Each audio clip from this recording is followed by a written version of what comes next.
الحمد للہ رب العالمین وصلی اللہ وسلم علی سیدنا و مولانا محمد وعلی آلہ وصحبتہ اجمعین اما بعد۔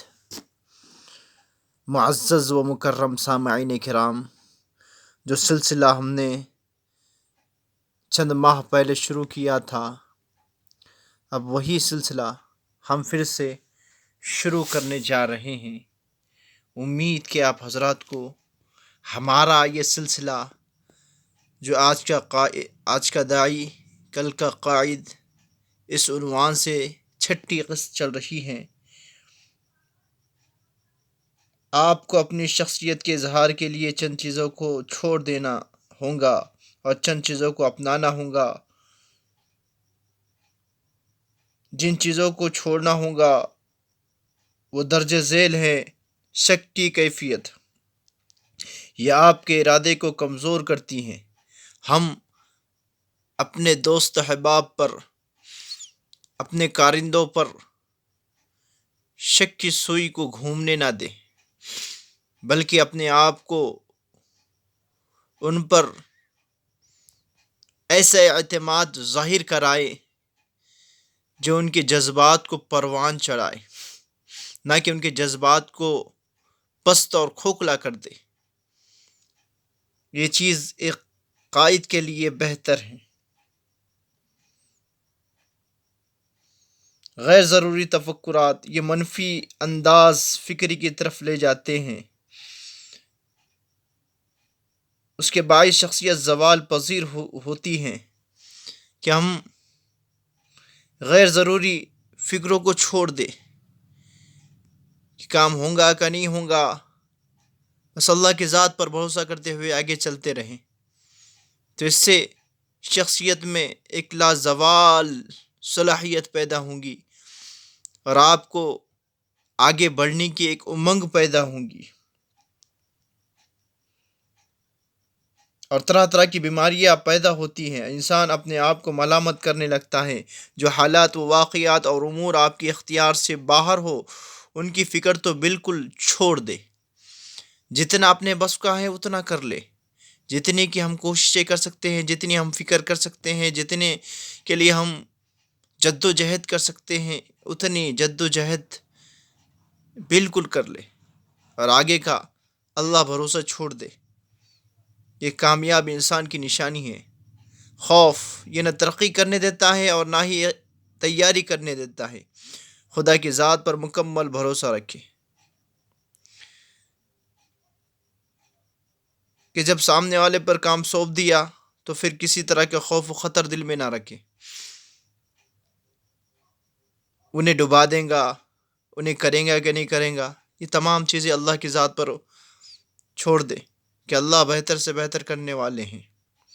سستی اور کاہلی، ٹال مٹول کی عادت اور آج کا کام کل پر مؤخر کرنے کا رویہ، سستی کو بالکل چھوڑ دے۔ کہ بارہا ہم نے کہانی سنی ہے، ایک تیز ترار خرگوش ہوتا ہے جو اپنی پھرتی اور چستی پر بڑا ہی اکڑتا ہے، اور برخلاف ایک کچھوا جو اپنی دھیمی اور مدھم چال کی وجہ سے بدنام ہے۔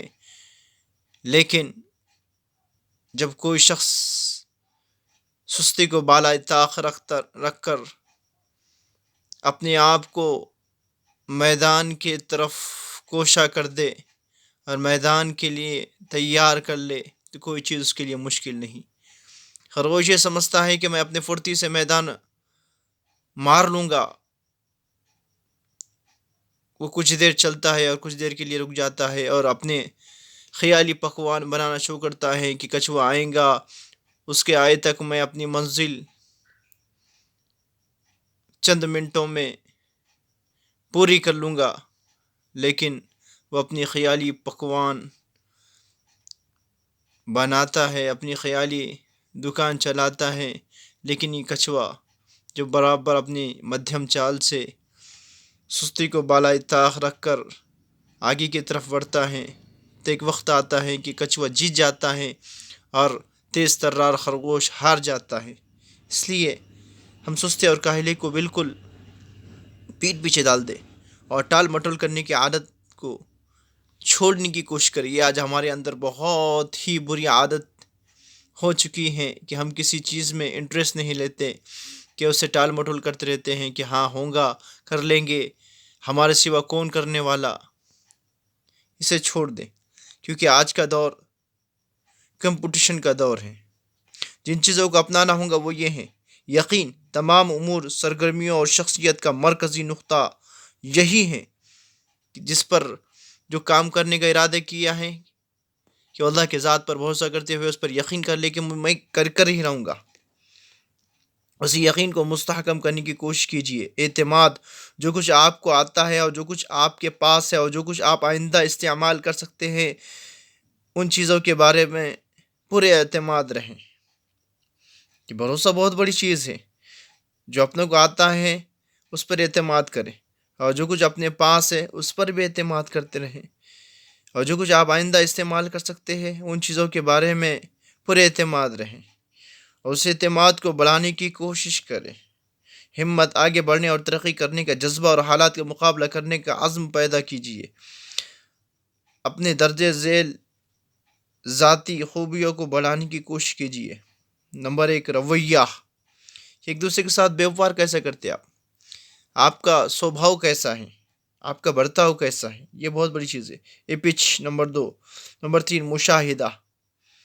نمبر 3. توجہ، کہ اس پہ دھیان توجہ بھی رکھیں، فوکس بھی کرتا رہیں اور مشاہدہ بھی کرتے رہے، غور خوض بھی کرتے رہے، اور فکر بھی کرتے. نمبر 5. تکمیل.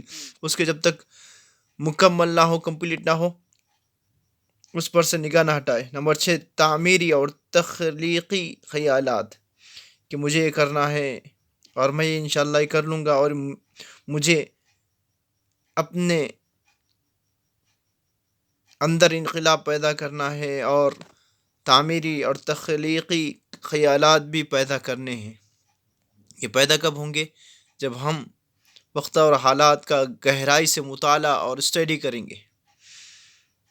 آئے دن ہم اخبارات پڑھنے کا معمول بنائیں گے، آئے دن ہم نیوز دیکھنے کے عادی بنیں گے، تو ہمیں وقت اور حالات کا جائزہ ہوتا رہے گا. قوت فیصلہ، کہ ہمیں اپنے بزرگوں سے اس بارے میں رائے بھی لیتے رہنا چاہیے. اسی لیے حدیث پاک میں آتا ہے البرکۃ مع اکابرکم، کہ برکت تمہارے اکابرین، تمہارے معمر لوگوں کے ساتھ رکھی گئی ہے. کہ جب تک تم معمر اور عمر رسیدہ اور بزرگوں سے رائے لیتے رہو گے تب تک تمہارے اندر قوت فیصلہ پیدا نہیں ہوگا. نمبر 8. حالات سے مطابقت، کہ آج حالات کیا چل رہے ہیں اس کا سنگینی سے، گہرائی سے مطالعہ کریں. نمبر 9. انتظامی قابلیت، یہ ہر چیز کے اندر سفل اور کامیاب ہونے کے لیے ضروری ہے کہ ہم انتظامی قابلیت رکھیں، کہ اگر ہمارے سپرد اگر کوئی کام کیا جائے تو ہم پوری گہرائی سے انتظامی قابلیت اپنے اندر رکھتے ہوں، مینجمنٹ جسے کہتے ہیں. نمبر 10. اظہار خیال کی اہلیت، اگر ہمیں کوئی یہ کہہ دے کہ آپ نے جو کام کیا ہے، جو آپ کام کرنا چاہتے ہیں، اگر اس کا چند لفظوں میں اور چند شبدوں میں اگر اس کا اظہار خیال کرے تو ہمارے اندر وہ بھی شمتا ہونی چاہیے.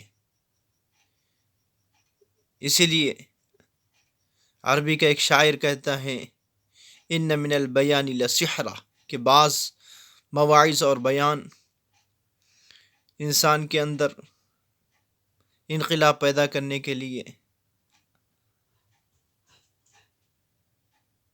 جادو کا کام کرتے ہیں.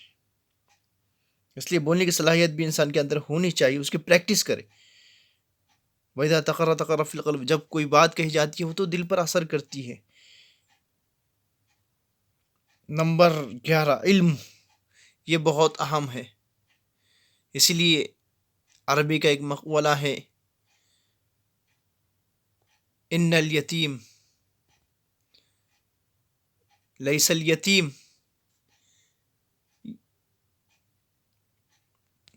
کہ یتیم وہ نہیں جس کے والد یا والدہ گزر گئے، بلکہ حقیقی یتیم وہ ہے جو علم و عمل سے یتیم ہو، کورا ہو، وہ حقیقت میں یتیم ہے. علم انسان کے اندر ہونا بے حد ضروری ہے. اسی کے ساتھ، ان چند باتوں کے ساتھ میں رخصتی لیتا ہوں۔ والسلام علی من اتبع الہدی۔